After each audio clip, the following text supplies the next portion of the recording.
Good afternoon, I'm Mai Rodriguez. Today on Newsfeed at noon, Malacañang vowing not to intervene in the criminal probe into Vice President Sara Duterte.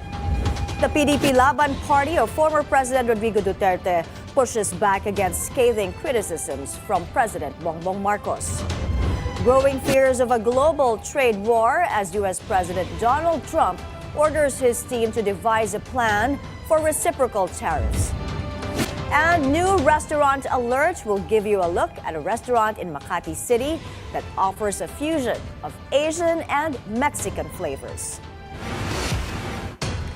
Thanks for joining us. We begin with Malacañang vowing not to intervene in the criminal probe into Vice President Sara Duterte. The National Bureau of Investigation earlier filed grave threats and inciting to sedition charges against the VP before the Justice Department. That's for her supposed public threat to have the first couple and the House Speaker assassinated if she herself were killed. Executive Secretary Lucas Bersamin stresses the DOJ will have the fullest autonomy in the probe. He also asserts the palace will, quote, let the process proceed on its own. The Executive Secretary also dismissing as speculations a supposed revamp in the Marcos cabinet. Lucas Bersamin adds he cannot dignify such talks. Bersamin also denies President Marcos asked Jaime Bautista to resign as Transportation Secretary. He says Bautista signified that he needed to rest because of health issues. Marcos on Thursday appointed former BCDA chief and COVID testing czar Vince Dizon as new DOTR Secretary.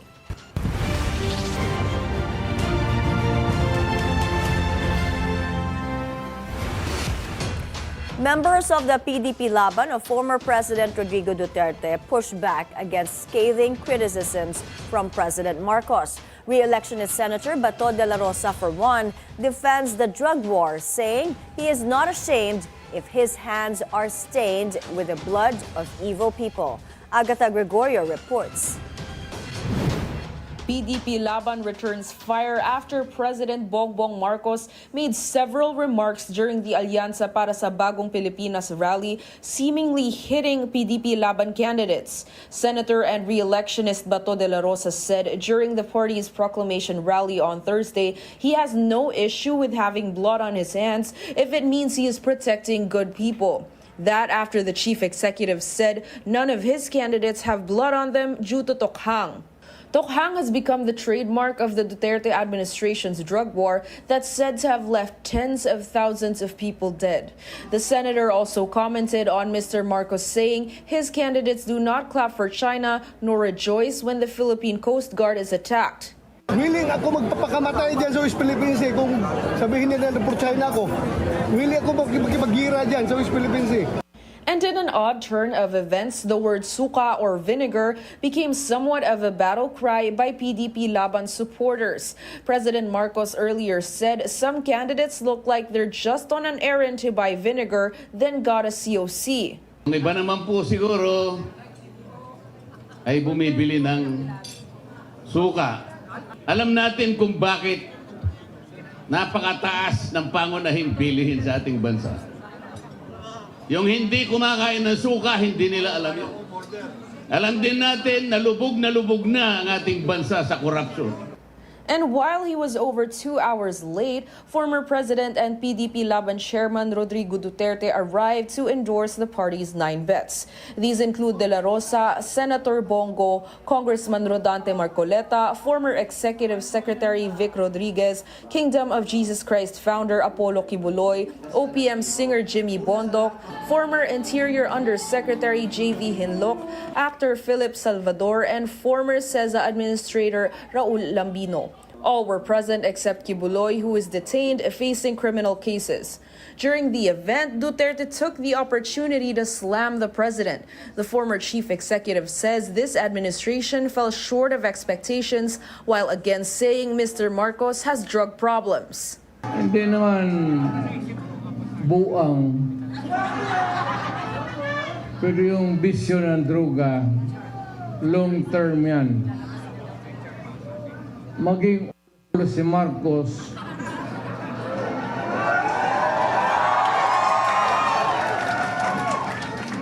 kung maybe constant use of heroin, aabot pa siguro siya ng 80. Pero pagdating sa panahon na yan, hindi na siya gumagalaw. Either nakatindig lang yan sa kwarto niya o natutulog. The former president even suggested killing senators. Patayin natin yung mga senador ngayon para mabakante. Kung makapatay tayo ng mga 15 na senador, pasok na tayo lahat. Pero kawawa naman. Pero nakakainis kasi yung, hindi naman lahat. Pero, sabi nga, talking of opportunities, the only way to do it is to pasabugin na lang natin yung ano. Vice President Sara Duterte did not make it to the event, but she endorsed all senatorial candidates in a statement read out loud during the rally. Agatha Gregorio, Bilyonaryo News Channel. The administration's senatorial slate takes their campaign to Iloilo City. President Marcos again attended his candidates' rally and highlighted their supposed clean track record. Napakaganda ng pati ang mga record nila at makikita naman ninyo. Pagka unang araw pa lang na sila'y uupo, pag nanuklok sila sa Senado, unang araw pa lang, hindi na po sila mag-OJT. Alam na nila ang trabaho, alam na nila ang gagawin nila, alam na nila ang problema na hinaharap ng ating mga kababayan at alam nila kung paanong gawin para bigyan ng kaunting tulong ang lahat ng ating kababayan. In other news, authorities rescue over 30 Indonesian nationals being held against their will in a building in Pasay City. Police and agents from the Presidential Anti-Organized Crime Commission swooped down on Canlaon Tower in Baclaran and discovered the Indonesians. The Indonesian embassy has been informed. Prior to this, 2 Chinese nationals who were supposedly their captors were arrested by police. 13 of those rescued are filing charges against them. They and the suspects are now under the PAOK custody. Love is definitely in the air this month, but so are scams. That's why this Valentine's Day, police are warning the public anew against scammers targeting people looking for romance. Francis Falve has the details. There's no Valentine celebration for the personnel of the PNP Anti-Cybercrime Group. On Hearts Day, they are on heightened alert, closely monitoring online for incidents of so-called love scams. According to PNP ACG spokesperson, Police Lieutenant Wallen Arancillo, they have already documented 8 scam cases since January. Last year, they recorded a total of 72. Most victims are between the ages of 21 and 30, but even senior citizens have fallen prey to these schemes. Love scams are most commonly carried out on social media, particularly on Facebook, Telegram, and Instagram. Ang nakita po natin dito kung bakit mas maraming kabataan ang nabibiktima ng love scam ay sila po ang laging nakatutok sa mga social media and dito din po sa mga dating apps or mga dating sites. And also po, ang kadalasan nangyayari kasi po dito, mas mapapaniwala po sila ng mga cyber criminals na ito kasi nga sabi nga nila naive pa yung mga ganitong edad, mas madaling napapaniwala dun sa promises ng mga scammers na ito. And also naman po sa mga 76 years old and above or 71 years old and above, ang nangyayari naman po dito, sila naman po yung hindi masyado. The usual modus operandi of love scammers is to make their victims fall in love, gaining their trust and affection before carrying out the scam. They often pose as retired U.S. Army personnel or professionals with high-paying jobs abroad. Once they establish a relationship with the victim, they convince them that they are sending a package. The catch? The victim is asked to pay customs and delivery fees only to later find out that the package never existed. Another common scheme involves scammers persuading victims to invest in cryptocurrency. Last year, the biggest amount stolen from a single victim through a love scam reached over 600,000 Philippine pesos. To avoid falling for these scams, PNP ACG warns the public to watch out for red flags. Alalahanin po natin sa panahon ngayon, hindi po lahat ng nagsasabi ng I love you ay totoo. Ang iba po dito ay iba yung intention. Kaya mag-ingat po tayo sa mga social media interactions po natin since po ang mga scammers na ito ay gumagamit lang ng dummy accounts para makapanloko at makapag-glin lang ng kapwa. For those who have fallen victim to love scams or any other cybercrimes, you may seek assistance from the PNP Anti-Cybercrime Unit or report to the nearest police station in your area. Francis Polbe, Bilyonaryo News Channel.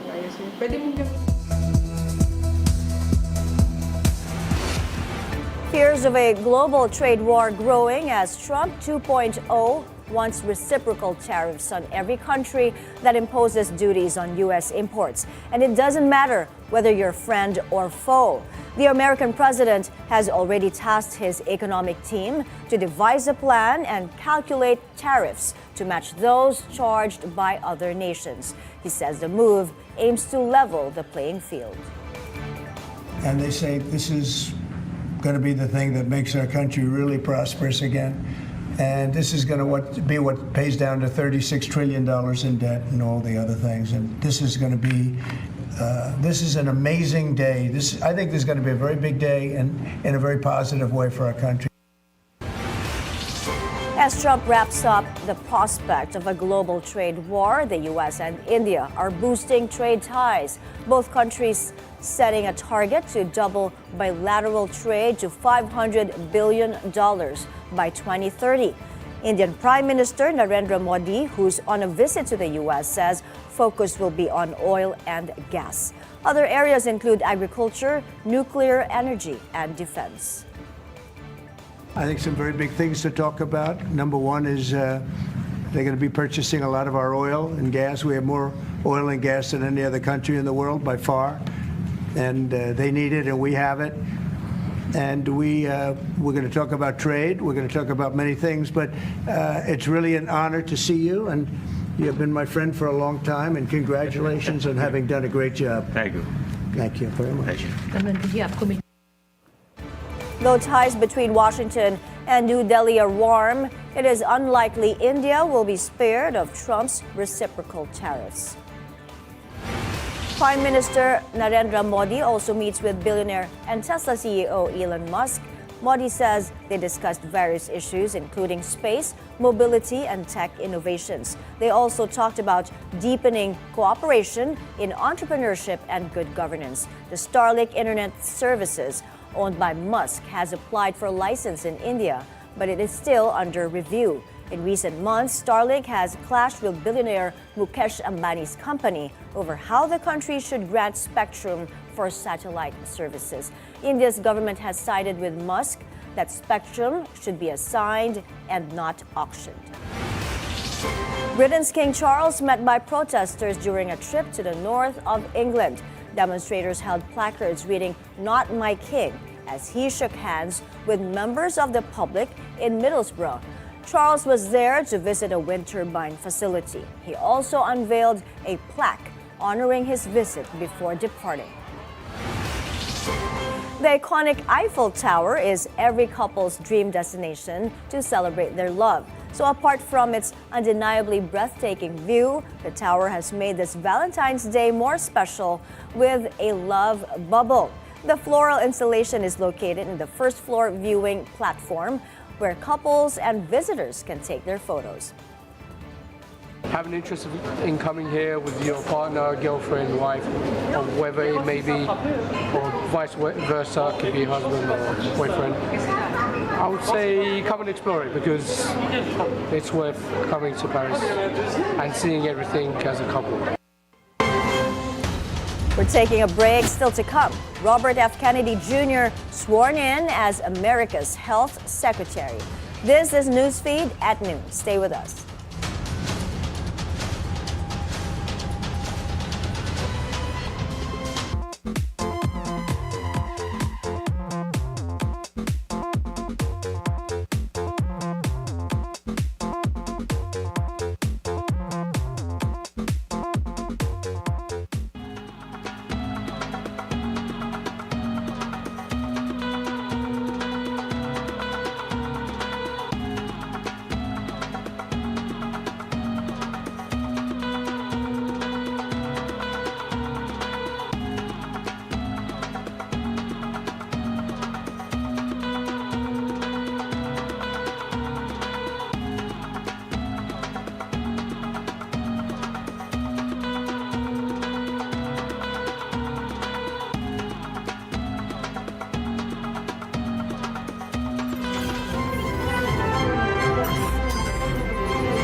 there mga kalorkada and welcome to Galore sa Pantalan. Kung sang team ka man nabibilang, mapateam sawi o team wagi, ay para sa iyo ang episode na ito. Kaya tara at samahan niyo ako muli sa isa na namang Galortastic adventure, chikahan at galaan. Mula sa Manila Hotel, una mong makikita, Luntiang, Pilipinas. Makikita din dito ang iba't ibang artworks na likha ng ilan sa ating mga artists. Sa gitnang bahagi naman ng grandstand, makikita ang memorial clock. Ito ay itinayo to recount the Masonic Order dito sa Pilipinas. Sa likod na bahagi naman ng memorial clock, siguradong mapapansin mo ang Tamaraw at Carabao monuments. Pero alam mo ba, Galorkada, na dito sa eksaktong lokasyon ng Tamaraw at Carabao monuments ang orihinal na kinatatayuan ng Independence Grandstand. Ito ang unang pangalan ng Quirino Grandstand. Sa likurang bahagi ng Quirino Grandstand ay ang Quirino Grandstand proper. Kaya para sa mga miyembro ng Team Wagi, dalhin na ang iyong pangga at dito ay gawing memorable ang inyong February 14. Bilang mga restaurant at picture-perfect na mga pasyalan ang durugugin ngayong araw ng mga puso. Kasama na rin dito ang dangwa na bilihan ng mga fresh flowers tulad nito. And for our last destination, nandito tayo ngayon sa Quiapo Church o kilala bilang Minor Basilica of the Black Nazarene. Isa ito sa mga tourist destinations na napakalapit sa Port of Manila. Para sa mga Team Wagi, baka pwede mo naman dito ipagdasal inyong Forever with Pangga. And para naman sa mga Team Sawi, pwede mo naman dito ipagdasal na sana bigyan ka na ni Lord ng iyong gawan, o diba? Hanggang sa susunod nating galaan at chikahan dito lang sa Galore sa Pantalan.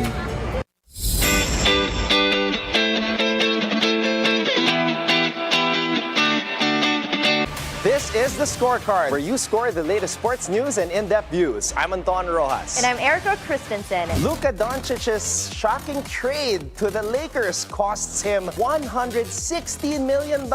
Trump signs executive order banning transgender athletes from women's sports. Buds Wenceslao talking about helping build the future of sports through Parka. The Scorecard, sports is our business and business is our sport, right here on the Bilyonaryo News Channel. This Valentine's Day, let's celebrate love in all its beautiful forms. Whether it's romance, friendship, or family, love makes every moment special. From our hearts to yours, happy Valentine's Day.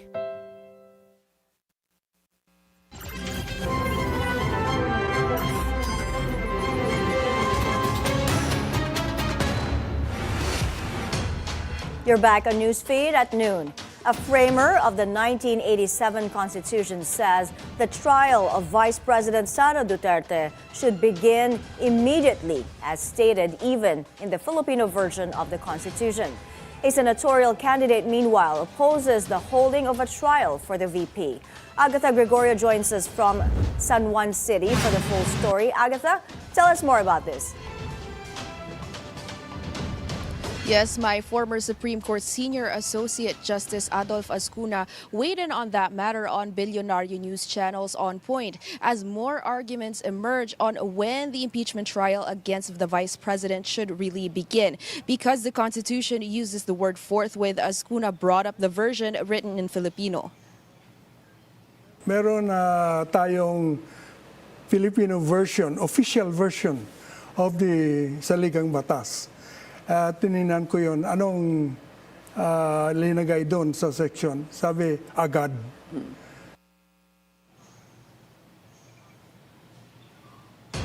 Ascuna confirmed on Bilyonaryo News Channel's On Point this was truly the intention behind that part of the Constitution. But he adds this should be interpreted according to the situation. Meanwhile, former Senator Gringo Honasan says he agrees with the president that this impeachment is a waste of time. Honasan also questioned if we have the resources to go through the process. Meanwhile, Ascuna said the Senate president should take an oath as presiding officer to attach the jurisdiction of the impeachment to the tribunal. The impeachment court is meant to be composed of senators. But Honasan says that to his understanding, the Senate already has jurisdiction over the impeachment after the articles were transmitted. Mai? So, Agatha, can the issue with the use of forthwith be solved with the creation of new impeachment rules? According to Ascuna Mai, yes, he says that specific mechanics are not really defined in the Constitution, and so the Congress can adopt rules to define forthwith. Back to you, Mai. Thank you. Agatha Gregorio reporting to us live from San Juan City.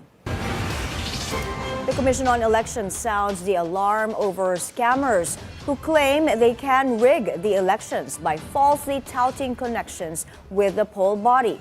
The details from Hanati. Wala pong intervention, walang human intervention, ni walang hawak, ni walang typing. Mula sa presinto, itatransmit electronically ang result. Just like a text message, once sent, it cannot be altered. This is Comelec Chairman George Garcia's assurance on the integrity of election results, amid reports of sure win deals being offered to candidates. With the help of the Philippine National Police, the Comelec is monitoring 7 suspects, 2 in Mindanao and 5 in Metro Manila. Among them is a former Comelec employee assigned to the Election Contest and Adjudication Department 17 years ago, and a former state university official. These schemes involve false claims and extortion.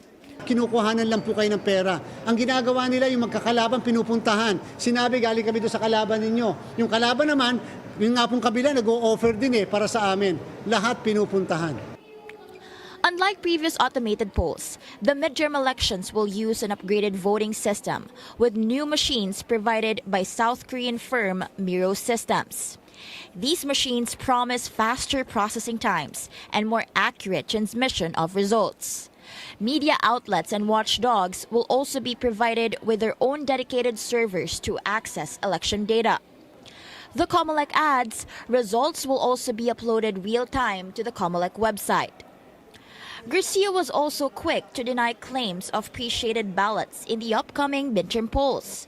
He said the ballots are security printed and cannot be altered without detection. Each is unique and can only be used by the voter registered in the precinct. 3 individuals were recently arrested for demanding 90 million pesos from local aspirants in Cagayan province. They claimed they were IT specialists affiliated with the Comelec. Garcia appealed to candidates to refuse to engage with such individuals, especially if they have been approached before. Pakipa-arrest nyo na po kaagad kung kinakailang kahit kayo yung mga naglipanan na ganyan. The Comelec also issued an urgent memorandum warning the public not to transact with an individual named Maria Christine Evelyn Tabiliran, who is not connected to the commission. Tabiliran is allegedly using the name of the Comelec to offer her services to guarantee election victories in exchange for money. The public is urged to report any dealings with her or similar individuals to authorities. Hanati, Bilyonaryo News Channel.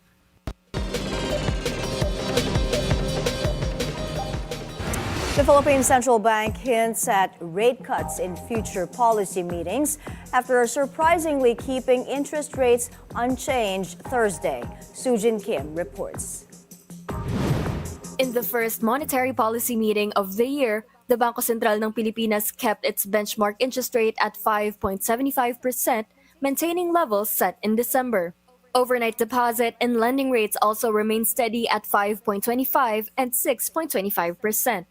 The Monetary Board noted that inflation forecasts remain largely in line with previous estimates.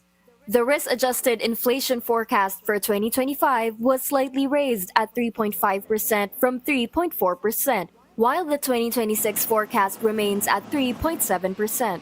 BSP Governor Eli Remolona Jr. says inflation risks have become more balanced, with higher utility costs pushing inflation up, while lower rice tariffs could ease price pressures. BSP Deputy Governor Francisco Daquila Jr. says inflation is expected to moderate next year. We are seeing that inflation will go back to the midpoint of the target band in 2026, and that comes on the back of a decline in oil prices as the market remains in backwardation. While domestic growth remains firm, The BSP flagged increasing uncertainty from global trade policies, particularly in the U.S., as a concern. Normally, we would have cut further, but something has changed. The thing that has changed is the uncertainty over what's going on globally, especially the uncertainty over trade policy. But there are other sources of uncertainty, and we're not quite comfortable with evaluating the impact of that.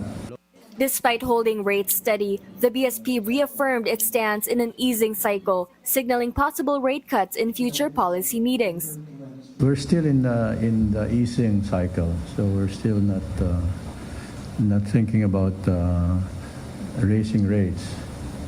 So for now, the issue is when do we actually ease in terms of moving the policy rate down. We have, I think we have 5 more meetings this year. So in some of those meetings, we'll probably be easing.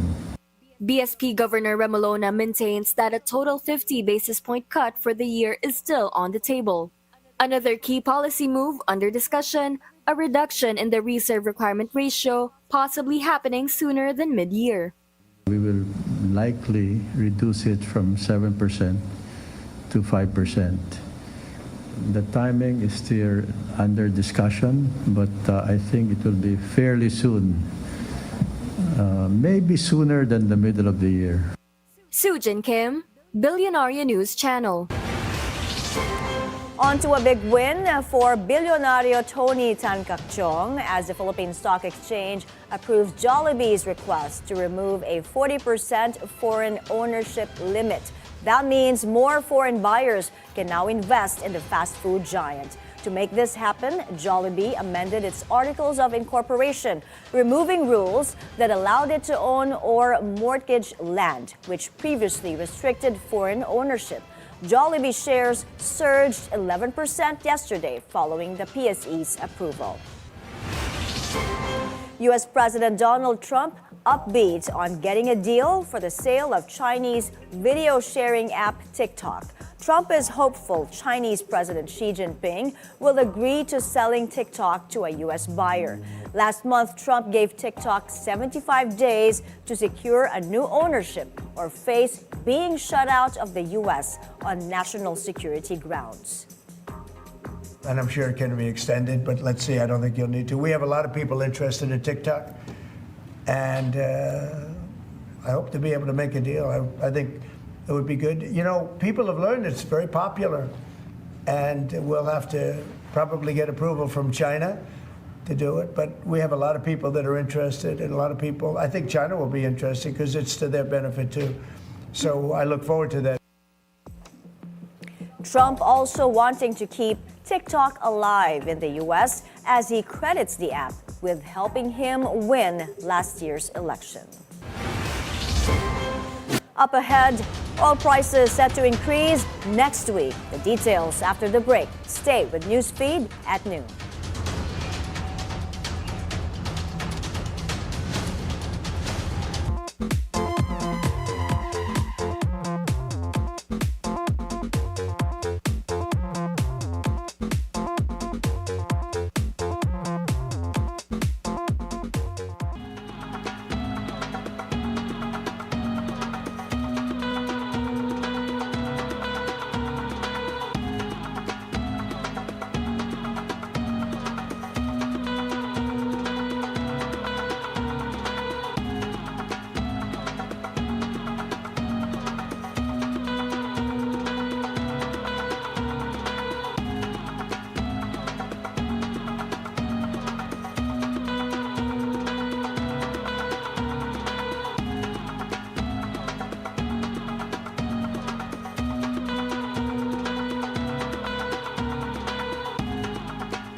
We're back on Newsfeed at noon. Again, the headlines. Malacañang vows not to intervene in the criminal probe into Vice President Sara Duterte. The PDP Laban, a party of former President Rodrigo Duterte, pushes back against scathing criticisms from President Bongbong Marcos. Growing fears of a global trade war as U.S. President Donald Trump orders his team to devise a plan for reciprocal tariffs. And a new restaurant in Makati offers a fusion of Asian and Mexican flavors. We'll give you a look later in the show. Concerns over an armed conflict in the West Philippine Sea looming large as Chinese bullying persists in the disputed waters. While there's reason to believe both sides will avoid war, Beijing has repeatedly refused to back down, while Manila is strengthening its defensive posturing. Our Foreign Affairs editor Jamela Alindogan has this special report. China is waging a multi-front offensive on the Philippines. That's the warning from senior military officials in Manila. 2 Chinese Coast Guard vessels were recently detected just 34 nautical miles off Bolinao in Pangasinan, one of the closest approaches to the Philippine mainland. While they have since left, the incursion underscores Beijing's growing assertiveness in disputed waters. Reports of espionage, harassment, incursions, and cyber attacks linked to Chinese groups are also increasing. It's very critical. Scholars have said that we are now a middle power. As a middle power, our interests now go beyond our borders. And it's important that the other middle powers understand this, and whenever their interests overlap with ours, then we can cha-cha. Manila says it is ramping up its defense priorities. Last year, the Department of National Defense launched the Comprehensive Archipelagic Defense Concept. This is aimed at securing Philippine territory and its exclusive economic zone. The plan is backed by the 2025 national budget, which President Ferdinand Marcos Jr. signed into law on December 30. As the Philippines pivots from international security to territorial defense, its military is ramping up acquisitions. The Philippine Marine Corps is looking to acquire 60 armored vehicles, while the Navy is awaiting 2 HDC-3-100 corvettes from South Korea's Hyundai Heavy Industries, all expected this year and next. The same shipbuilder is also constructing 6 offshore patrol vessels for the fleet. While there have been some budgetary adjustments, the Marcos administration insists it remains committed to modernizing external defense. Tensions are rising. Beijing's Coast Guard has maintained a presence off Zambales for over a month. Meanwhile, the Philippine Navy recently retrieved 4 underwater drones in Masbate and Bohol, raising further security questions.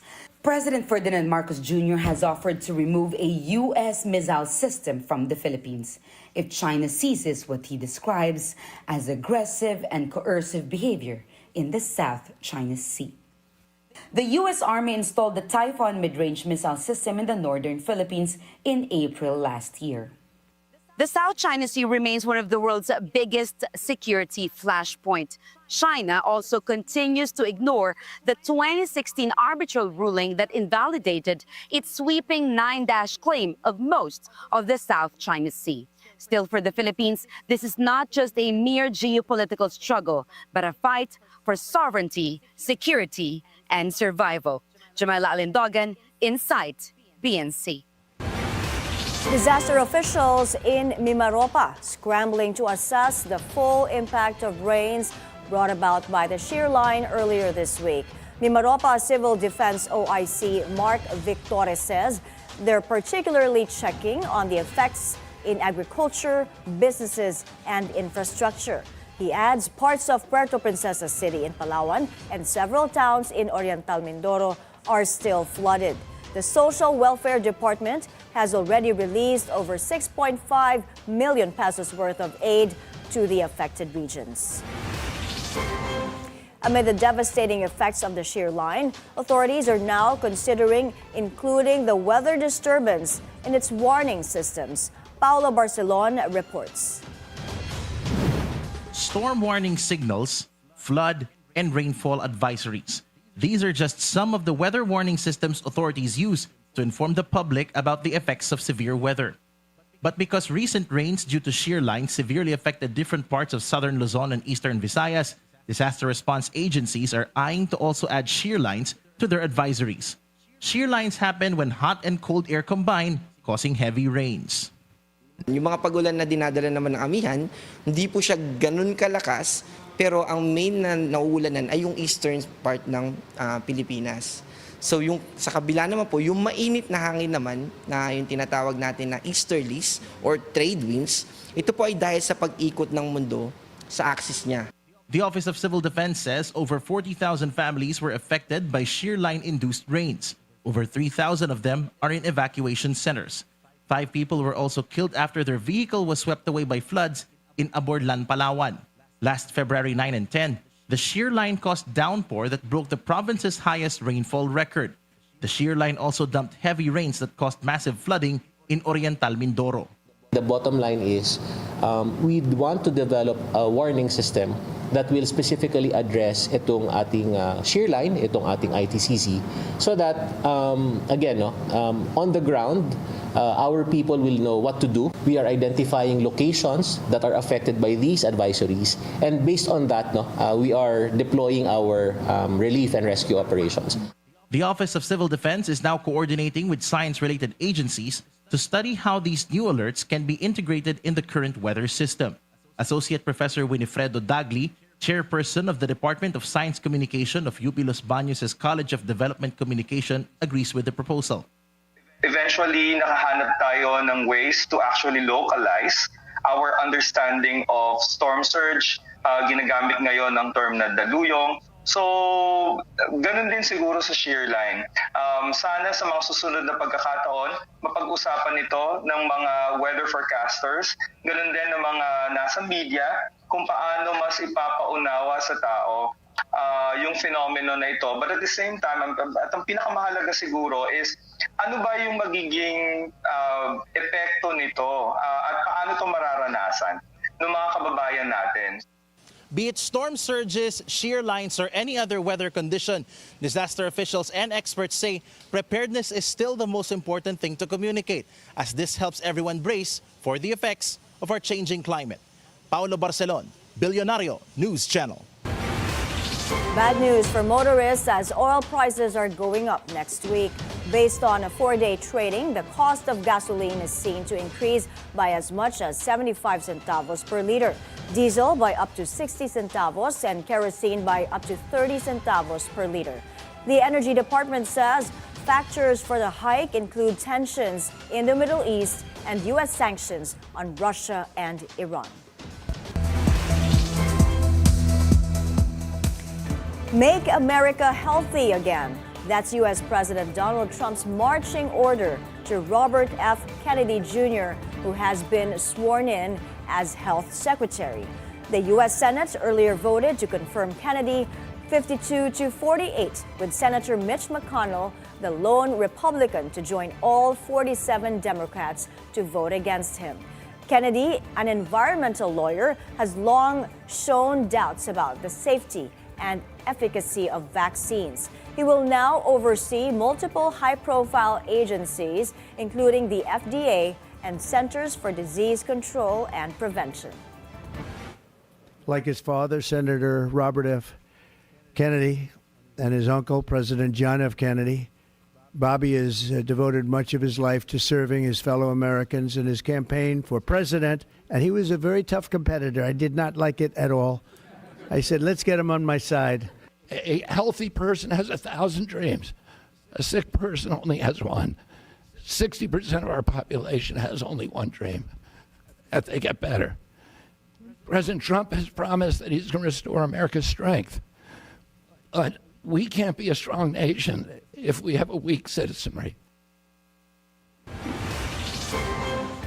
Over to Bavaria, Germany, where at least 28 people were injured after a car drove into a crowd. The suspected driver, a 24-year-old Afghan asylum seeker. He has been arrested. The vehicle hit a trade union rally Thursday Authorities are treating the incident as an attack. Es ist einfach furchtbar, meine Damen und Herren, wenn man... It's a slap in the face. We sympathize with the victims. We pray for the victims. We very much hope that everyone will make it, that even those who are very seriously injured at the moment and are struggling with everything, perhaps even with death, that they can get through everything as soon as possible and recover. We would like to thank the police for their swift and decisive action, that they were able to prevent other things to...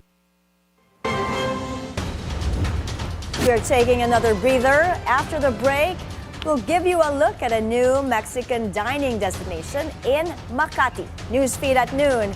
We'll be right back.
肉每一个动物，只是我没有养它，我不认识它。可是其实它们的生命应该是跟我们家我养的狗像我的姐妹一样的宝贵。所以有这个念头之后呢，我就再也无法吃肉了。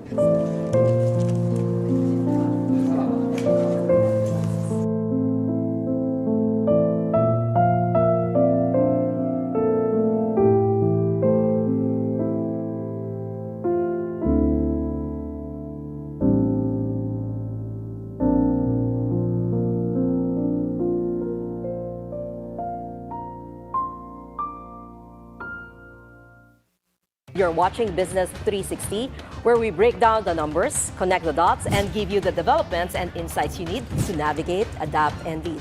Canada and Mexico impose retaliatory tariffs against American products. The Department of Agriculture declares a food security emergency to address rising rice prices. U.S. President Donald Trump says America will take control of the war-torn Gaza Strip. And that's it for Business 360. I'm Mikey Oreta. Keep it here on BNC, the Bilyonaryo news channel, always on top.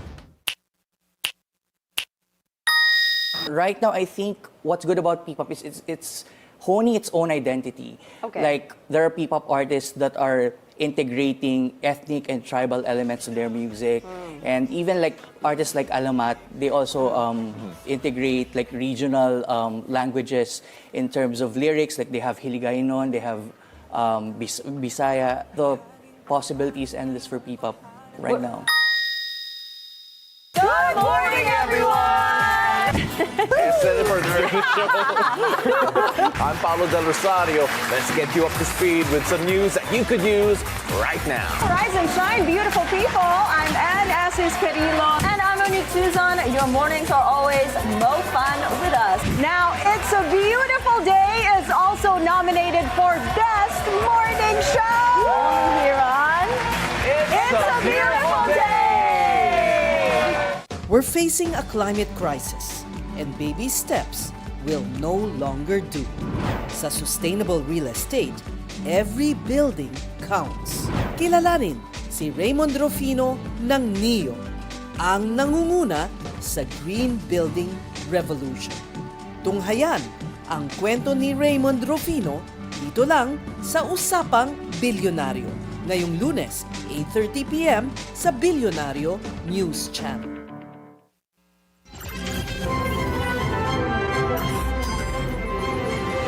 You're still watching Newsfeed at noon. College volleyball season is upon us as action on the Tariffs returns in the UAAP. Defending champions, the NU Lady Bulldogs and the De La Salle Lady Spikers will headline the opening weekend on Sunday, February 16 at the Mall of Asia Arena. Game time is at 3 p.m.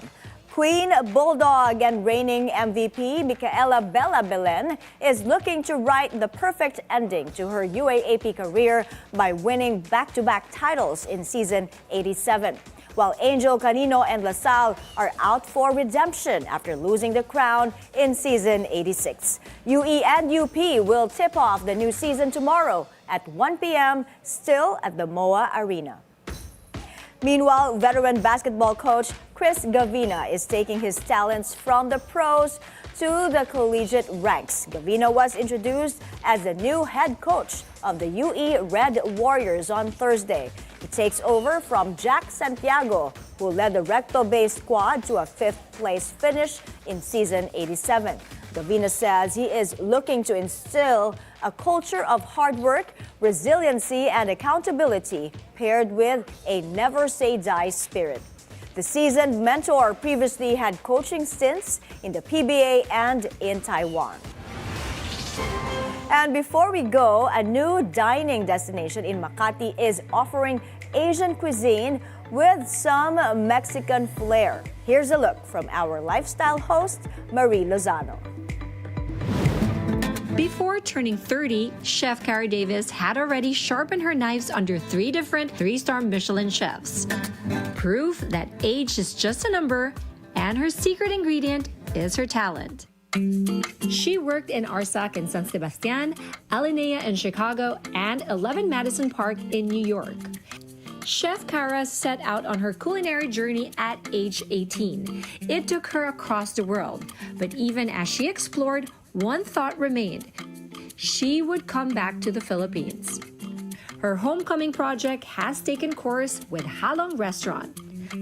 So in Ilonggo, halong means like to take care, like to nurture. It's like here in Manila when they say like ingat, when you say goodbye to someone, like no, like take care of yourself. So it's like an endearing way of not saying goodbye, but saying like to take care. A farm-to-table restaurant is next on her list. But for now, she's giving diners a taste of her creations at her recently opened restaurant in Legazpi, Makati.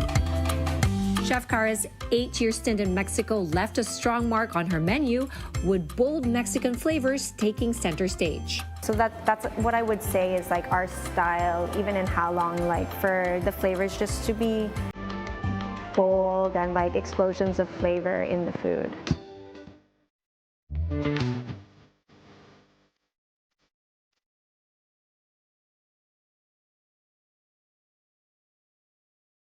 The dishes are a vibrant explosion of colors and bold flavors.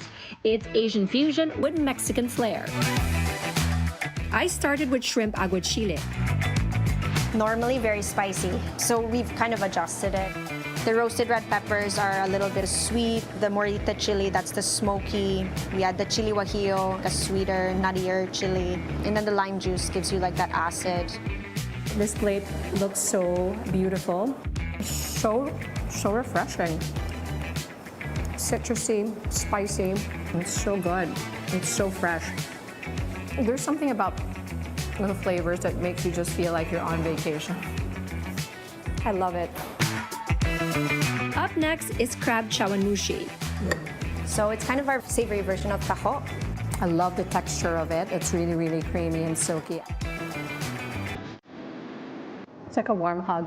It's delicious. This next dish is a rare treat because it's not on the menu yet, and it's already making an impression. It's uni risotto. Okay, so I heard that this is not even on the menu, and we're getting a preview before anyone else. Lucky us. Oh my God, that's delicious. It's creamy, citrusy.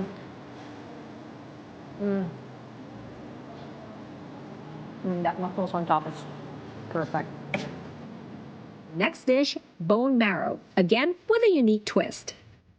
So it's just been roasted with a numprig glaze. So you have your dried shrimp, tamarind, caramelized shallots, piloncillo. Then we just topped it off with some birria, oxtail, ropa vieja. Then we have our house-made sardo with smoked chipotle butter. Yeah, it's like checklist. Sweet, savory, a little bit of spice. And of course, the sweet finale, Chef Cara's must-try sticky rice churros. Oh my gosh, it is so good. Look at that bite. That's absolutely perfect. For Chef Cara, this restaurant is more than just a passion project. It's a labor of love, filled with flavors, people, and memories she loves most. She even named her company after her beloved pet, Roca. It's evident Halong's menu reflects Chef Cara's global culinary journey.